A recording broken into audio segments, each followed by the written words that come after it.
This is the Parent Life Podcast, and I'm Jason Stanland. This week, Dr. Jimmy Scroggins and his wife, Kristin, join us again for part 2 of our conversation about Full Circle Parenting, their brand new book. It's a guide for crucial conversations. So Full Circle Parenting, a guide for crucial conversations. Last week was part 1 of that conversation, where they laid out what is Full Circle Parenting and what are some of the premises that undergird this parenting style.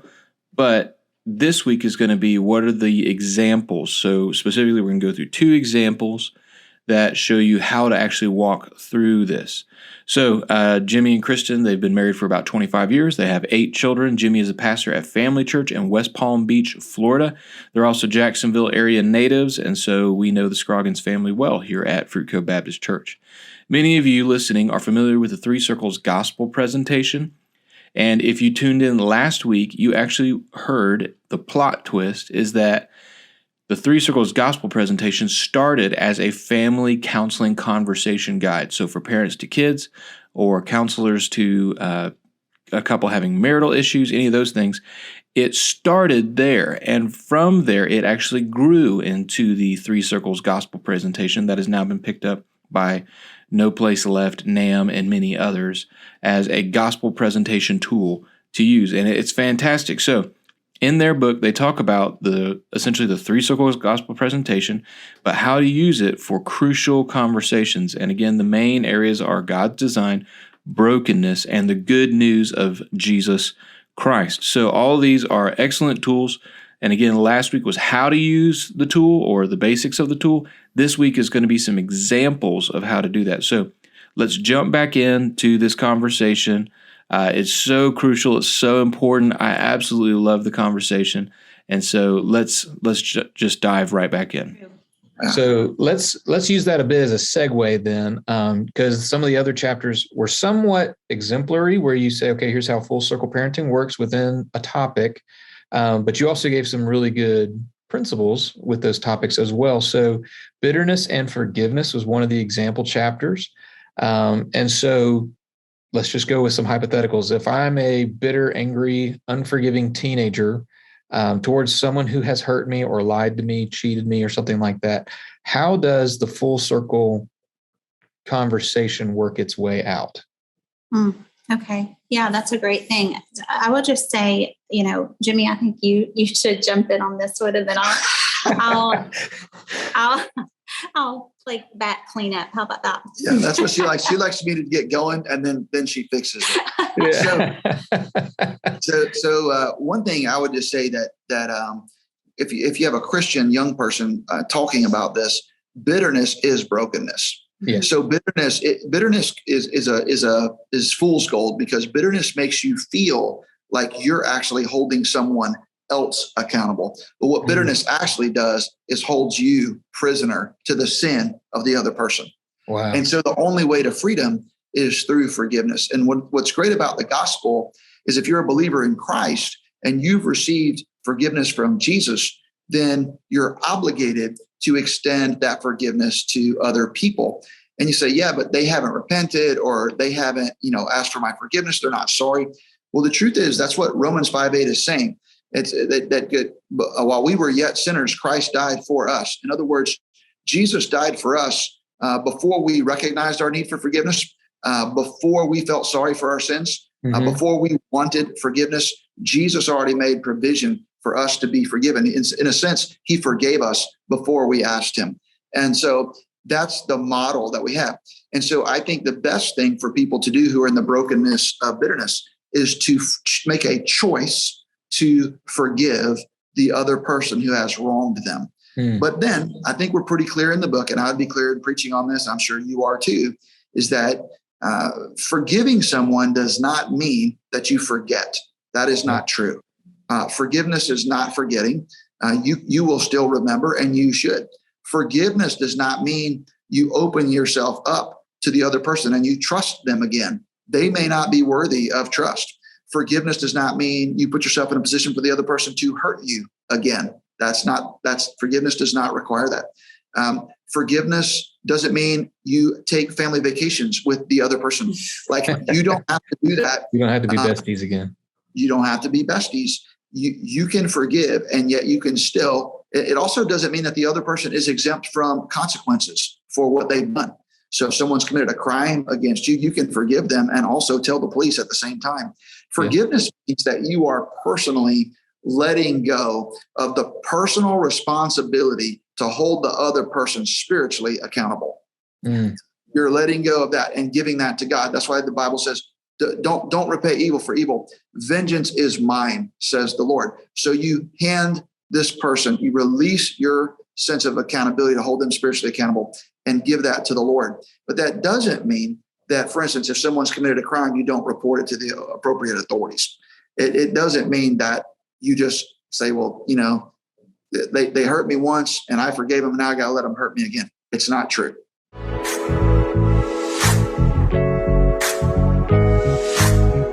And so for me, and make sure I'm tracking with the full circle gospel conversation. All right, God's design is obviously that we would not hurt each other and that it would not lead to anger and bitterness and resentment.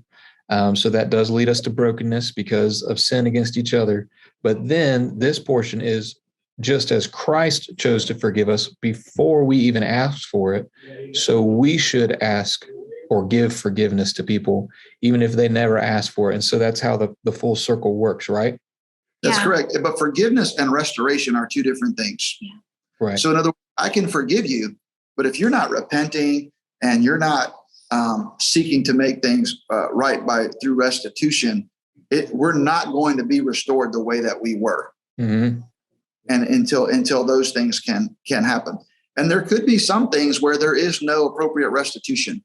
There are some sins that someone could commit where there's just no way to make restitution. And so then full restoration is never going to be possible. Right. And we just need to acknowledge that that's part of the brokenness of a fallen world. Mm-hmm. I think too, as moms and dads, we do need to be careful that we make sure that we kind of, I don't want to, the word commiserate keeps coming to mind. I don't think that's the best term, but that we acknowledge the hurt that came from whatever happened that's causing our child to dwell on this issue, because there's some real things that, that might seem minor to us as parents, but really have an impact on our kids. And so I think just, using a lot of, physical touch and really embracing them but also empathizing with them and saying, hey, we get why this makes you upset. Mm-hmm. If this would have happened to me, I would be upset too. I get that. And yet still walking them through the truth of the gospel and how that applies, and that you're really just releasing this person who has wronged you. You're releasing them to the Lord. And that's a good reminder for me. Like I tend to trivialize my kids' issues whenever they come and say, Dad, this person hurt me. And I'm just like, don't worry about it. You won't think about it tomorrow. I'll be fine in 30 minutes from now, probably. But we tend to do that rather than empathize with them. And I think that's really important. And I do really appreciate that comment, And certain things could happen to children or adults that even though you can make the choice to forgive based on the gospel, you may actually need someone to help you work through to the other side of that so that you can live with what has happened in a healthy way. And that's why we have a church family, and church family can help, and parents ought to lean into that. And then sometimes we need professional counselors or therapists that could be recommended by our church that would also give us additional help, because some things that happen require that. And I would not shy away from getting help from my church, nor from a biblical counselor or therapist at all. Yeah, amen. I agree with that 100%.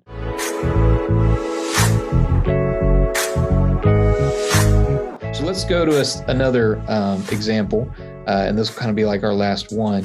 So you have a chapter in here about technology, the giant bear that most parents wish would just go away, and that smartphones would cease to exist almost, despite the fact that we're all addicted to them. So I get, a lot of fear-driven questions, but also valid fear-driven questions from parents. When's the right time? Should I give them one? Should I not give them one? How do I know that they're looking at the right stuff? What do I do when I find out they're not looking at the right stuff? And so you go through a chapter on that. And specifically, you had a comment in there called the core sins of technology management. So can you just kind of walk us through those real quick? Yeah, the course ends is based on the verse that talks about the lust of the eyes and the lust of the flesh and the pride of life. And so what is it that makes technology, so seductive to all of us? And some of it has to do with the craving for physical pleasure. So specifically, one of the things that most parents are concerned about is that teenagers are going to satisfy their natural sexual curiosity by going on the internet and finding things out or watching videos or whatever. And they do. And that's a valid fear that parents have. That's a valid concern. But the reason that they do that, there's something inside of them that is actually a normal and natural thing. And that's why parents have to fight hard to make sure that they are getting the right information to kids so that they don't have to satisfy their normal curiosity via outside unfiltered sources. So craving for physical pleasure, craving for everything we see. A lot of times, a lot of what drives technology misuse among teenagers and adults is the desire to be noticed, the desire to be appreciated, the desire to be seen as beautiful, desire to appear to have the good life. And so people are always, editing, putting on filters. Yeah. Yeah. And their TikTok and their dance moves and their, whatever else there is. And so everybody wants to have a craving for everything we see. And one of the things that social media lets us do is lets us put a filtered experience of our lives out there that's not real and makes it look like we possess a lot more than we do. And then pride in our achievements and possessions, which is very similar. And so there's this thirst for knowledge. There's this pride. And so everybody wants to Instagram, hey, I just got this award in football. And then I got this award in, academics. And then this is my good looking girlfriend. And then this is what happened to us. And so people are always trying to put all the things out there. And the real damage that's done is it creates a game of comparison. So everyone's always comparing themselves, which what they're putting on social media isn't real anyways, because it's a very a snapshot of a staged moment through a filter. Yeah. And they're comparing their snapshot of a staged moment through a filter to everyone else's snapshot through a staged moment through a filter. And it becomes pretty dangerous. Yeah. See, I actually go one step further. It's actually that we're not comparing our edited video to their edited video. We're comparing all the videos and the pictures that didn't make the cut. We're comparing the reality to their fantasy. And we say, how come my life's not as good as theirs? And the real sneaky dark truth is actually they're not as good as they're, appearing to be either. But we're all led to believe that. And that's so true. Mm-hmm. Yeah. So, okay, so let's go through some technology issues, full circle parenting conversation. Okay. Parent comes home, sees their kid's phone because 7 out of 10 uses for illicit sites is now on a phone. And they pick it up and they're like, I know what, I'm just going to browse through and see what my kid's been looking at. And boom, there it is. And that's generally when the parent starts texting me or the other parent. And they're like, what am I going to do? I found this on, his phone. What now? I have to talk to him. Yeah. What does the parent do next? Yeah. So I think, again, sometimes we write about this in the book, but parents have to have a really good poker face. And I think sometimes that's hard. Our initial fear is realized when we see that on the phone. We already think that's going to happen. And then we see that it's true. So then you either have flight or fight, right? So you either just forget about it, call the youth pastor, pretend like it never happened, or you get angry. And what really we have to do is just take a deep breath and pray that the Lord will give us wisdom. I do think it's a great thing to call your youth pastor if you're not sure what to do, but at some point, mom or dad has to have that conversation with their kids. And so I think it's just really important that as parents, this is going to happen, not magically, right? That every parent is going to have some type this conversation. It's not like, is this going to happen? This is going to happen. And so we've got to deal honestly with the sin. So I think sometimes as parents, we're worried we're either going to show too much grace or too much law, like crack down too hard or not enough. And the truth is the gospel is both. God is both law and love. And so we have to remind them of God's design. Like, hey, first of all, if this is a son and there's a dad in the home, I really want to encourage mom to let dad deal with that. And then, mom with daughter. But So if we can't act shocked, even if we are, because there's part of us that all want to think that everybody else's kid is going to do this, but not ours. And so we can't act shocked and angry. We have to have great compassion. So Jimmy, what would you do if one of our sons had this? Well, unfortunately, I don't have to tell you what I would do. I can tell you what I have done, and, probably will do. So I just start by talking to dads too. And I'll just say, dads, all of you guys who have kids that are under the age of 10, what do you think are the percentage chances your kid reaches his 18th birthday without ever seeing pornography on any device? Yeah, 0. Yeah. And that's what every dad says. So I would ask the same question 15 years ago, and people would give me some kind of low percentage. But now if I ask it, they'll all say 0. Yeah. And so that's what Kristin was saying, is it's not a matter of, are you going to have to deal with it? Or when, are you going to? You are going to. Yeah. And so the key things to me are, one, recognize that you are operating from a position of God-given authority in your own household with your own possessions. And so especially the only people that's a caveat to that is if you're in a blended family where the child lives sometimes with you and sometimes with another parent, it's a lot tougher. But for now, I'm going to assume that you have your kids live with you, whether you're a single parent or whatever. And when that's happening, then you have responsibility and authority over your child's private spaces, over their vehicle, over their room, over their devices, and you should not be afraid to exert that authority. So you have a right to see what they're doing with the devices that you are facilitating or that you have purchased. You have a right to see what's happening in their room or in that vehicle that you are facilitating or that you have purchased. And you should not be afraid to exercise that right. Now, that doesn't mean you should act like an idiot and, toss their bedroom every day trying to find stuff necessarily. Sure. But I do think you should feel confident that, hey, if I want to see what's on their phone, that's my phone. Mm-hmm. This is my house. That's their room. That's my, I'm letting them use my stuff. And then once you feel that, I think you ought to not be afraid to, if you feel like it's dire enough, you should not be afraid to remove access to those devices or to those private spaces. And Kristin, you have some guidelines that I think really help set up these kinds of conversations when it comes to the way that we treat technology in our home. So, when we talk about having the talk about, sex and all of that with our kids, we encourage parents to start early rather than later and give more information than less. But when it comes to technology, we would kind of flip that upside down and say that we would encourage parents to give less access rather than more, and to give it later rather than earlier. So it's actually opposite. So I think sometimes as parents, we find this on their device, and we might have an opportunity to realize, we might have given them too much access too soon. I've had that conversation. So it gives us a great opportunity as parents to go, you know what, we have a role in this, and just own it. And because we're all identifying that we all, it's not just our kids, but we all depart from God's design. Sometimes we all fumble. And so just saying, hey, we're going to work with you to make this more manageable for you. But really what we have to show our kids and all of this technology stuff is that we have to learn how to take dominion over the technology. We can't allow the technology to take dominion over us. And that is, you're right, that it's not going anywhere. And so we've got to learn how to make this a tool to be beneficial and not harmful. And yet that is just a management issue.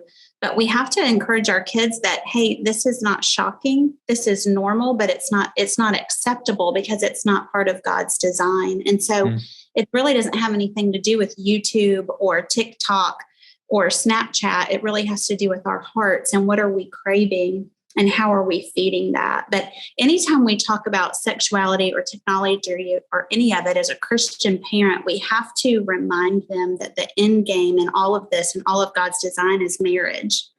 And so we're constantly pointing back to, hey, God is building you up, to be a man who is a godly father and husband one day, and you, young lady, to be a godly mom and wife. And so sometimes this technology stuff gets in the way of what God is wanting for us and from us. And so I would encourage parents, like just because you feel like your child needs a phone, they don't have to have access to everything that comes with Right. a phone. Right.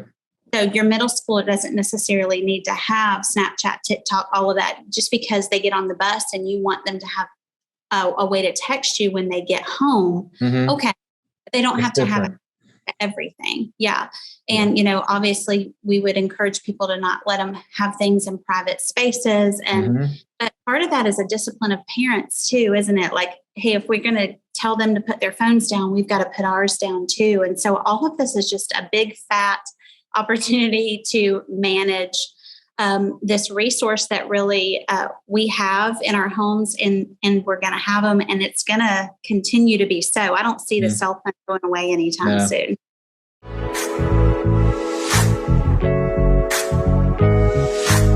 And something that I kind of want to weave in here that you kind of jarred my memory, something that you guys wrote is parents should have some of these scenarios prepared ahead of time, like what you're talking about with that poker face concept. If you kind of know it's going to happen, right? Like all of us say 0% chance that this won't be my kid. So if we go ahead and practice and think through this process, it should help, right? Yeah. Yeah, I think role playing is an important part of all of this. So one of the things we say in the book and elsewhere is, look, when you get your kids ready to go somewhere or get them ready to handle technology, or if they're going to someone else's home who may not have the same rules for technology that you do, you want to walk them through scenarios and role play those. But then as a mom and dad, it's a pretty good idea for you to role play some scenarios too for when they come home. Yeah. Or I'm going to go phone. If this is what I find, what exactly am I going to do about it? Yeah. And you do need to develop a game plan. One of the things that happens as you parent, the longer you do it, the more wisdom you develop, the more skill at these conversations you get. And so, we laugh about that because the first time, I said this in the book, I think the first time one of my kids got called to the principal's office, it was like he was in the second grade, and I was like, oh my gosh, I was super nervous and didn't know what to do. And, we got 8 kids. We've been in the principal's office more than once. It just happened to be Thursday, right? Awesome. Our kids are well loved. They're respected, but they have been to the principal's office. And so after you do it a while, now I'm older than the principal. So I think the principal is more about seeing me than I am about seeing them. But I do think that is a good point about, role playing with our kids as far as, like, hey, buddy, this is your first time on a sports team and you're going to have a long bus ride. And you might sit next to somebody who, even if you don't give your child a phone, those kids are going to have phones. Mm-hmm. So it helped them think through ways to get out of sticky situations before you get into them. It doesn't mean hit a home run. Good counsel. But if you could say, hey, your buddy that you sit with might be like, hey, look at this. Well, what are you going to do? Mm-hmm. And so it's rare that we make great decisions on the spot if we're not prepared. And so part of our job as parents is to help our kids think through ahead of time what could happen and how to handle that in a graceful yet God-honoring way. And again, I don't have my head in the sand. I'm not saying that my child is going to hit 100% every time, but I promise you they're going to have a better chance to do what's right if I prepare them ahead of time. And then what you're saying is the same thing's true for mom and dad. Yeah. If I already know these things are going to come up, it would be wise for me to role play in my own mind or to talk with my spouse, like, how are we going to handle this when this happens? It makes for a better conversation with our kids. Yeah. Thank you so much. This has been such a rich conversation, just going through some of the content that you guys have written. And then obviously just other things that as you guys continue to grow as parents, just shedding some of that wisdom for us on the podcast. Thank you so much for joining us. Again, parents, you need to go find this book. It's called Full Circle Parenting, sold where books are sold. It's out there, and I would highly recommend it. And so thank you again, Jimmy and Kristin, for joining us today. Thanks, Jason. Appreciate it, man. Appreciate it. Parents, I cannot tell you how much I love this tool. One, because it's a gospel presentation. So it's something that you can share the gospel with people, with coworkers, with neighbors, people in your community. But more than that, it's so user-friendly. It's so simple to use.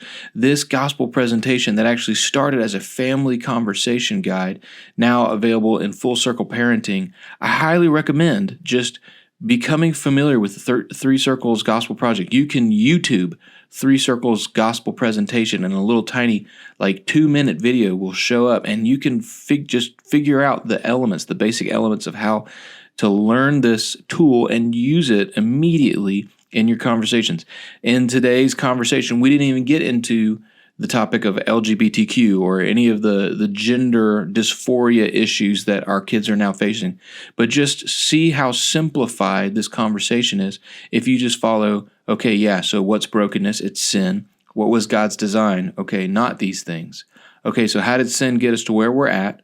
And then how can Christ redeem where we're at? And just imagine the conversations and the possibilities that you can have for all sorts of topics in your family. So parents, I highly recommend, again, go get Full Circle Parenting by the Scroggins. There's a link for it in the description where you can easily find it. It's published by B&H Publishing, super easy to find. Thank you for listening to the Parent Life Podcast today. If you have any questions about me or my ministry, you can go to jasonstanland.com.